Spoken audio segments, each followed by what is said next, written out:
+2 പഠിക്കുന്ന സമയത്തേ എനിക്ക് എൻ്റെ ഒരു ഫ്രണ്ടിനോട് ഭയങ്കര അസൂയായിരുന്നു. വേറെ ഒന്നുമല്ല കേട്ടോ, അവൾക്ക് 3 ആങ്ങളമാരുണ്ടായിരുന്നു.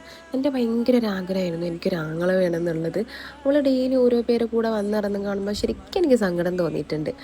അപ്പോൾ ഇത് എൻ്റെ കുഞ്ഞനിയനാണ് കേട്ടോ. അപ്പോൾ പാപ്പൻ്റെ മോനാണ്. ഞങ്ങൾ 5 കസിൻസ് ഉണ്ട് പെൺകുട്ടികൾ.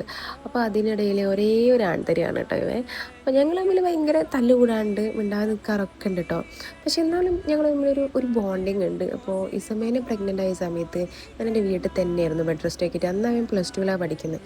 അപ്പോൾ ആ സമയത്ത് ഭയങ്കര ഒരു കെയറിങ് ആണ്. അപ്പോൾ പ്രസവത്തിന് ശേഷമാണെങ്കിലും മോള് രാത്രി ഒന്നും ഉറങ്ങുന്നില്ലായിരുന്നു. ഇവന് കൂടെ തന്നെ ഉണ്ടാവും. മോളെ ഞാൻ നോക്കിയാളോ, ചേച്ചി ഉറങ്ങിക്കോ, എൻ്റെ ഡയപ്പർ ചേഞ്ച് ചെയ്യാനും എല്ലാത്തിനും അവനിങ്ങനെ പുറകുനിന്ന് മാറൂല.